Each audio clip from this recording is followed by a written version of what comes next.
అయోధ్యలో ఒక అతను ఉండేవాడు. సో తను చాలా బద్ధకంగా ఉన్నాడనమాట, చాలా లేజీ. సో ఎల్లప్పుడు తను భోజనం తినాలి, పడుకోవాలి, పని ఏం చేసేవాడు కాదు.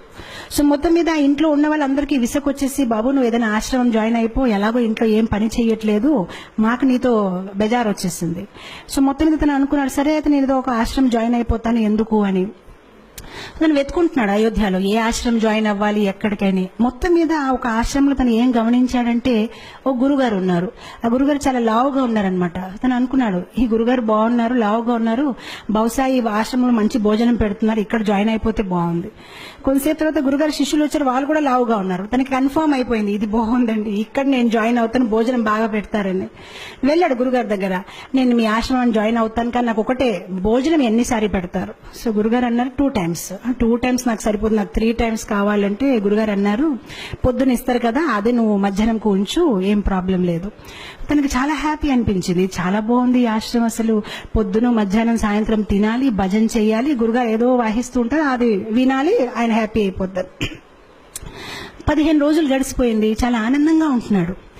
15 రోజుల తర్వాత ఒకరోజు పొద్దున ఏం చూశాడంటే, వంట ఏం అవ్వట్లేదు, అక్కడ ఏం జరగట్లేదు, వంట గదిలో ఎవరు లేరు, అందరు ఏదో జపం చేస్తున్నారు. సో తన అడుగుతున్నాడు అందరికీ, ఏంటండి ఈరోజు ఏం వంట చెయ్యరండి? సో అప్పుడు వాళ్ళు చాలా కోపంతోనే, అవే ఈరోజు ఏకాదశి.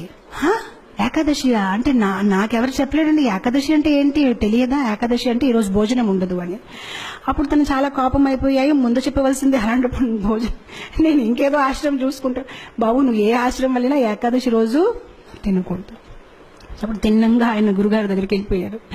గురుగారు నన్ను కాపాడండి, నేను ఏకాదశి అయితే చేయలేను, ఒకవేళ నా చేత ఏకాదశి చేయించారనుకోండి, నేను ద్వాదశి చూడలేను, నేను పోతాను, నాకు ప్రసాదం అయితే కావాలి, ఇంకే పని చేయమంటే చేస్తాను, కానీ భోజనం లేకుంటే నేను ఉండలేనని. సో గురుగారు అన్నారు, బాబు నీ గురించి అయితే ప్రత్యేకంగా వంట చేయడం అవ్వదు, అయితే ఒక పని చేసుకో, అటు చూడ కొండ ఉంది కదా, కొండ పక్కన చెరువు ఉంది కదా, అక్కడికి వెళ్ళి నువ్వు వంట చేసుకొని నువ్వు తిను, కావాలంటే మేము సౌకర్యాలు ఇస్తాము.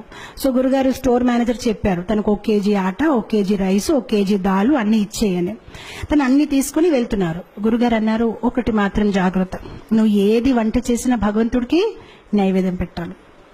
సరే అంటాడు, వెళ్తాడు, కష్టపడతాడు. తనకి బద్ధకం ఎక్కువ కదా, ఎప్పుడు వంట చేయలేదు, చాలా కష్టపడి వంట తయారు చేస్తాడు, కానీ అంత టేస్ట్గా లేదు, ఏ చపాతీలు కాలిపోయాయి, ఏదోటి అవుతుందన్నమాట. మొత్తం మీద వంట తయారైపోయింది.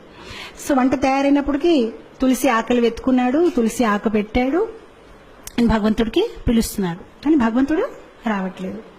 సో అప్పుడు తను చక్కగా ఒక పాట పాడతారనమాట.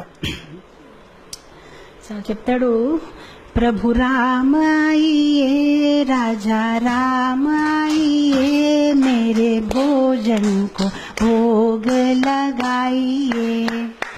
प्रभु राम आइए, राजा राम आइए, मेरे भोजन को भोग लगाइए. చాలా ప్రేమతో పాడుతున్నా, రాజారాం ప్రభురాం రండి, నేను భోజనం తయారు చేశాను, మీరు వచ్చి స్వీకరించండి. భగవంతుడు రావట్లేదు. తను ఆలోచించాడు, ఎందుకు రావట్లేదు అంటే, తనకేమనిపిస్తుందంటే భగవంతుడు స్వయంగా వస్తాడు.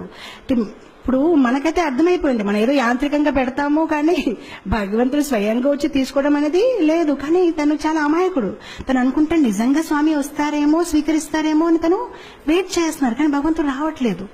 అప్పుడు తను ఆలోచిస్తానమాట, తనకు ఒక ఐడియా వస్తుంది, ఓహో ఎందుకు భగవంతుడు రావట్లేదంటే, గుడిలో అయితే రాజభోగం, పకోడీలు, పూరీలు, పాయసము అన్ని తయారు చేస్తారు, నేనేదో సింపుల్ గా రైస్ దాల్ తయారు చేసి అందుకోసం రావట్లేదేమో అని. సో అప్పుడు తను భగవంతుడికి వాదిస్తారనమాట. తను భగవంతుడితో అంటారు, భూల్ కరోగే యది తజ్ దోగే భోజన రూఖా సూఖా, एकादशी आज मंदिर में है, बैठे रहोगे भूखे, राजा राम आइए, प्रभु राम आइए, मेरे भोजन को भोग धराइए. సో తను అంటాడు, బహుశా మీరు అనుకుంటున్నారు ఇతని దగ్గర ఎందుకు వెళ్ళాలి, నేను చక్కగా గుడికి వెళ్ళి అక్కడ పూరీలు పకోడాలు తింటాను, కానీ తప్పు చేస్తున్నారు, గుడిలో ఏకాదశి ఉంది, ఆకలిగా కూర్చుంటారు, ఏమీ దొరకదు, కనీసం నేను ఎంత కొంత పెడుతున్నాను వచ్చి తీసుకోండి, అది కూడా మిగలదు అని. ఎప్పుడైతే ఇలా పాడడం మొదలు పెట్టారు భగవంతుడు నవ్వు వస్తుంది. సో భగవంతుడు సీతామాతతో అన్నారు, సరే రా తినేసి వస్తామని. సో సీతామాతని తీసుకుని భగవంతుడు వెళ్తారనమాట అక్కడ నైవేద్యం తీసుకోవడానికి. ఎప్పుడైతే భగవంతుడు వస్తారో తను భగవంతుని చూసి ఆనందించడు. తను సీతామాత వైపు చూసి ప్రసాదం వైపు చూస్తాడు, సీతామాత వైపు చూసి ప్రసాదం వైపు చూస్తాడు. తను ఆలోచిస్తాడు, నేను ఒక్కరిని పిలిస్తే ఇద్దరు వచ్చేసారేంటి. సో ప్రసాదం వైపు సీతామాత, ప్రసాదం అప్పుడు శ్రీరాముడు అడుగుతారనమాట, ఏ నీకు ఆనందంగా లేదు? ఆనందంగానే ఉందండి, రండి కూర్చోండి అంటాడనమాట. మనసులో ఆలోచిస్తారనమాట, ఒక్కరిని పిలిస్తే ఇద్దరు వచ్చారు, సరిపోదేమో భోజనము, నాకు వీళ్ళు ఏకాదశి చేపించే ఉంటారేమో ఈరోజు అని. సో మొత్తం మీద భోజనం పెడతారు, వాళ్ళిద్దరు తింటారు, హ్యాపీగా వెళ్ళిపోతారు, తిని ఏకాదశి చేసుకుంటారు. ఎందుకని ఇంకేం మిగిలేదు. ఇంకో 15 రోజులు గడిచిపోతాయి, మళ్ళీ ఏకాదశి వస్తుంది. ఈసారి తన గురుగారికి చెప్తాడనమాట, గురుగారు 1 కేజీ ఆట సరిపోవట్లేదు, 2 భగవాన్లు వస్తున్నారు, మీరు ఒక్కరంటే భగవాన్ 2 వస్తున్నారు, ఇంకా కొంచెం ఇవ్వండి. గురుగారు అనుకుంటాడు, తిని కొంచెం లావుగా ఉన్నాడు కదా, భోజనం ఎక్కువ కావాలి, ఏం మాట్లాడుతున్నారు ఏంటో, సరే తీసుకువెళ్ళి ఇంకా కొంచెం ఆట ఇంకా కొంచెం దాలంటారు. ఈసారి తీసుకువెళ్తాడు, చక్కగా వంట చేస్తాడు, తులసి ఆకులు పెడతాడు, మళ్ళీ స్టార్ట్ చేస్తాడు. ఈసారి భజన్ మార్చేస్తాడు, రాజా రామాయియే సీతారామాయియే మేరే భోజన్ కో భోగ ధరాయియే. ఈసారి ఇద్దరిని పిలిచాడు, రాజారామ రండి, సీతారామ రండి. భగవంతుడు ప్రత్యక్షం అయిపోతారు. కానీ ఈసారి లక్ష్మణ్ని తీసుకొస్తారు. సో భగవంతుడు అంటారు, నీకు ఆనందంగా లేదా? మేము వచ్చేసామంటే ఆనందంగానే ఉందండి, కానీ లక్ష్మణ్ వైపు చూస్తారు, ప్రసాదం వైపు చూస్తారు, లక్ష్మణ్ వైపు చూస్తారు. ఇద్దరిని పిలిస్తే 3 వచ్చారు. ఈసారి కూడా నా ఏకాదశి అయిపోయింది, నాకేం మిగలదు అని. అయితే రండి కూర్చోండి భోజనం పెడతానని భోజనం పెడతారు, భగవంతుడు తింటారు, వెళ్ళిపోతారు. తను అనుకుంటారు, సరే అయితే నెక్స్ట్ టైం నుంచి 3 people. మళ్ళీ వెళ్తారు గురుగారి దగ్గర, గురుగారు కొంచెం ఇది సరిపోవట్లేదు. సరే గురుగారు ఒప్పుకుంటారు, సరే ఇవ్వండి, మేబీ సాయంత్రం పూట మళ్ళీ తింటాడేమో అని. ఈసారి మళ్ళీ పాటలు పాడడం, ఏకాదశి రోజు వెళ్ళాడు, వంట చేశాడు, తులసి పెట్టాడు. రాజా రామాయియే సీతారామాయియే లక్ష్మణ్ సాథ్ లాయియే మేరే భోజన్ కో భోగ్ ధరాయియే. వచ్చేస్తారు సీతారాం, లక్ష్మణ్ అండ్ హనుమాన్. ఇతను మళ్ళీ భోజనం వైపు చూస్తారు, హనుమాన్ వైపు చూస్తారు, భోజనం వైపు చూస్తారు, హనుమాన్ వైపు చూస్తారు. ఇదేం పద్ధతి కాదు, ఒక్కరు పిలిస్తే ఇద్దరు, ఇద్దరు పిలిస్తే ముగ్గురు, ముగ్గురు పిలిస్తే 4. శ్రీరాముడు మళ్ళీ అడుగుతారు, నీకు సంతోషంగా లేదు? చాలా సంతోషంగా ఉంది, రండి కూర్చోండి అంటాడు, భోజనం పెడతారు. ఈసారి ఎప్పుడైతే సీతారాం ప్రసాదం అన్ని తినేసి వెళ్ళిపోతున్నారు, అప్పుడు తను అడుగుతారు, ఏమంటే ఏం అనుకోకపోతే నెక్స్ట్ టైం ఎంతమంది వస్తారండి? మీరు ముందు నుంచి చెప్తే నేను కొంచెం, అంటే నాకు 4 ఏకాదశులు అయిపోయాయి, కనీసం నేను కొంచెం ఎక్కువ తెచ్చేస్తానంటే శ్రీరాముడు ఏం చెప్పరు, నవ్వుతూ వెళ్ళిపోతారనమాట. తను ఆలోచిస్తారు, సరే నేను ఏదో ఒకటి చెయ్యాలి, ఎందుకంటే కుటుంబ సహితం వచ్చేస్తున్నారని. మనం మ్యారేజ్ కార్డులో కూడా 1 పెట్టి 1 వస్తారు, కానీ ఇద్దరు ఇదేంటి ఇలా ఉందని. తర్వాత ఏకాదశి రోజు మళ్ళీ గురుగారు చెప్తారు, నాకు 10 కేజీ ఆటాలు కావాలి, 10 కేజీ రైస్ కావాలి. గురుగారు అనుకుంటారు, ఇదేదో ప్రాబ్లం ఉంది, బహుశా తను అమ్మేస్తున్నాడేమో, ఎంత ఎవరు తినలేరు, తప్పకుండా అమ్మేస్తున్నాడు. సో గురుగారు అంటారు శిష్యులతోనే, పర్వాలేదు తను అడిగింది ఇచ్చేయండి, తర్వాత మన పని చూద్దామని ఇచ్చేస్తారు. ఇప్పుడు గురుగారు అంటారు శిష్యులతోనే, మనం ఏం చేద్దామంటే కొంతసేపు తర్వాత వెనక వెళ్ళి చూద్దాం, ఎక్కడ అమ్ముతున్నారు, ఏ షాప్ లో వెళ్ళి అమ్ముతున్నాడు. ఈసారి వెళ్ళాడు, తను సామాన్లన్నీ దింపాడు, కానీ వంట చేయలేదు. వంట చేయకుండా పాటలు పాడడం మొదలు పెట్టారు. సీతారామాయియే రాజా రామాయియే లక్ష్మణ సాథ్ లాయియే హనుమాన్ लाई मेरे भोजन को भोग धराइए. వచ్చారు సీతారామ, లక్ష్మణ్, హనుమాన్, భరత్, శత్రుఘ్న, కౌశల్య, సుమిత్ర, కైకేయి, మొత్తం పరివార కుటుంబం అందరూ వచ్చేసారనమాట. సో అప్పుడు వచ్చేసి, బాబు మేము వచ్చేసామని. సో తను అందరు లెక్క పెట్టుకుంటున్నారు, ఆహా వచ్చారు, చాలా మంది వచ్చారు. సో అప్పుడు భగవంతుడు అన్నారు, ప్రసాదం ఎక్కడుంది?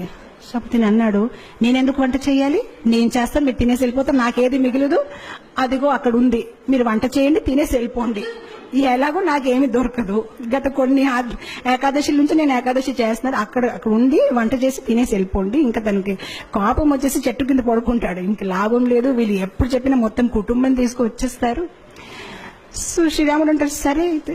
సో శ్రీరాముడు కూరగాయలకు వస్తున్నారు, సీతామాత వంట మొదలు పెట్టారు, లక్ష్మణ్ కర్రలు తీసుకొచ్చారు, హనుమాన్ పండు తీసుకొని వస్తున్నారు, అందరు బిజీ అయిపోయారు. నేను ఎప్పుడైతే సీతామాత ఇలా వంట చేస్తున్నారు, దేవతలందరూ కూడా కింద దిగిపోయారు, ఆ ఋషులు మునీలు అందరూ చాలా హడావిడిగా అయిపోయింది. అక్కడ వంటలు అవుతున్నాయి అనమాట, ఎంతో మందికి వాళ్ళు కుకింగ్ చేస్తున్నారనమాట. అండ్ అదే సమయంలో అక్కడ గురుగారు వచ్చారు శిష్యులతోని, అంటే చూద్దాం ఇతను ఏం చేస్తారని. కానీ గురుగారికి ఏమీ కనిపించట్లేదు. ఆయనకి ఎలా కనిపించిందంటే చెట్టు కింద ఇతను పడుకొని ఉన్నాడు, ఆ సామాన్లు అక్కడ పడేస్తున్నాయి. సో అప్పుడు గురుగారు తను లేపి చెప్తున్నారు, నువ్వు చెయ్యవా వంట, ఏం చేస్తున్నావని. అప్పుడు శిష్యుడు చెప్తారు, మీకు కనిపించట్లేదా, ఇంతమంది వంట చేస్తున్నారు, ఇగో చూడండి సీతామాత ఏం ఇగో చూడండి ఇదేమవుతుందని. అప్పుడు గురుగారు అంటే నాకేమీ కనిపించట్లేదు. సో అప్పుడు తను కోపంతో శ్రీరాముడు చెప్తారు, మీరు కనిపిస్తారా లేదా, లేదంటే నా మీద ఆయనకి సందేహం ఉంటుంది, కనిపించండి అని చెప్తారు. సరే కనిపిస్తామంటే అందరు కనిపిస్తారనమాట. సో అప్పుడు అందరు కనిపిస్తే గురుగారు ఇంకా కళ్ళల్లో నీళ్ళు వచ్చేసి, నేను ఎన్ని సంవత్సరాల నుంచి శ్రీరాముడిని పూజిస్తే నాకు దొరకలేదు, కానీ నీ ఒక సరళ స్వభావం, నీ ఒక అమాయకత్వం చూసి భగవంతుడు వెంటనే ప్రత్యక్షమయ్యారని ఆయన ఏడ్చి ఆ శిష్యుడిని కవగలించారనమాట. సో ఇక్కడ భగవంతుడు మన ఒక సరళ స్వభావం, మనలో వినయం ఎంత ఉంది, మనలో అమాయకత్వం ఎంత ఉంది. భగవంతుడికి కాంప్లికేటెడ్ పీపుల్ ఇష్టం లేదు. మనలో జ్ఞానం ఎక్కువ ఉంటే బహుశా భగవంతుడు నన్ను ఇష్టపడతారు అనేది కాదు, మనలో ప్రేమ ఎక్కువ ఉంటే భగవంతుడు మనని ఇష్టపడతారు. సరళంగా ఉండాలి. చెప్పాలంటే భగవంతుడికి ఎలాంటి పీపుల్ ఇష్టం, చైల్డ్ లైక్ ఇన్నోసెన్స్. ఎవరిలో అయితే ఎక్కువ హిపోక్రసీ, ఎక్కువ ఆలోచనలు లేదు, చాలా సింపుల్ హార్టెడ్ ఉంటారు, అలాంటి వాళ్ళని భగవంతుడు ఇష్టపడతారు.